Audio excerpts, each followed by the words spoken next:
Have you ever wondered what games you should keep or you should lose?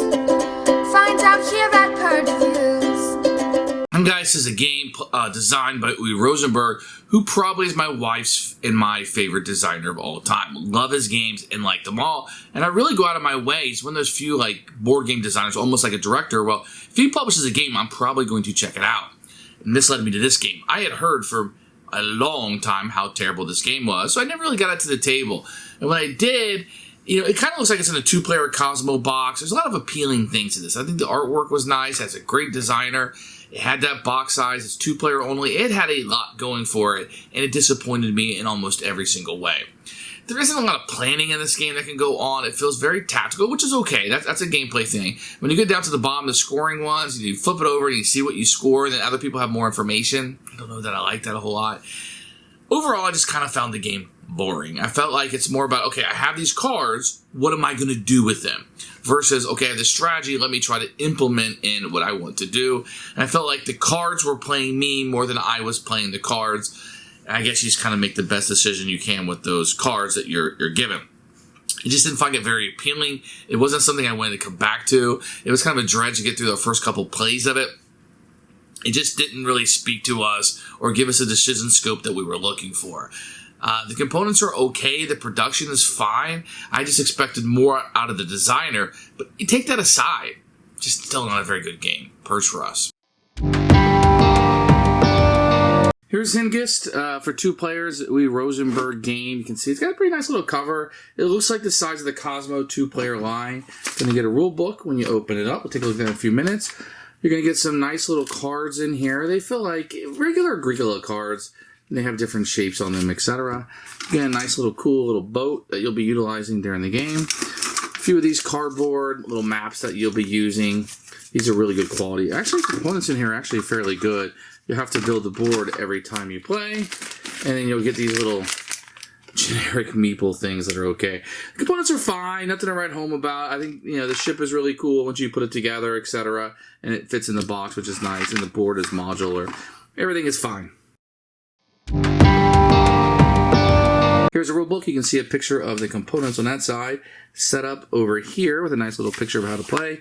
And then you'll jump into the main area of the game. You see there's plenty of pictures. There's examples included in here. As you can see over there, has a nice illustration. It'll tell you how some of the cards will work and the end of game and scoring. The rules are pretty simple. I think you need about 15 minutes to read through this. I think you'll be able to pick it up rather quickly.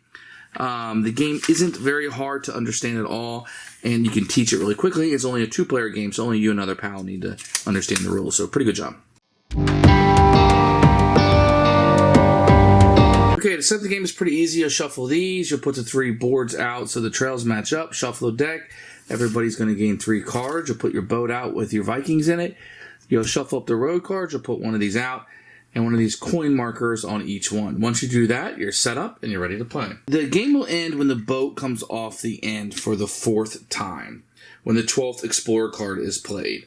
That will move and no more treasure tiles and road tiles left to be replaced. Then you total up the number of treasure you have, and whoever has the most treasure will be the winner of the game. Each turn is going to have 2 actions. You're going to take rating group actions, which each of your rating group, 1, 2, 3, will take an action, and then you'll draw 2 cards from the deck to add to your hand. The first action you do, which you'll do at the beginning of the game, is you'll move these out to one of the beach locations that are here attached to where the boat is, and you can kind of put those out if that's what you want to do. That does not require an action, it's just something you do, or you can always pop them right back in the boat if that is your decision. Now, if you want to move a raider, you can see there's little lines that come through here, and this has a purple. So I would have to play a card with a purple on it, and I could move my raider down this location.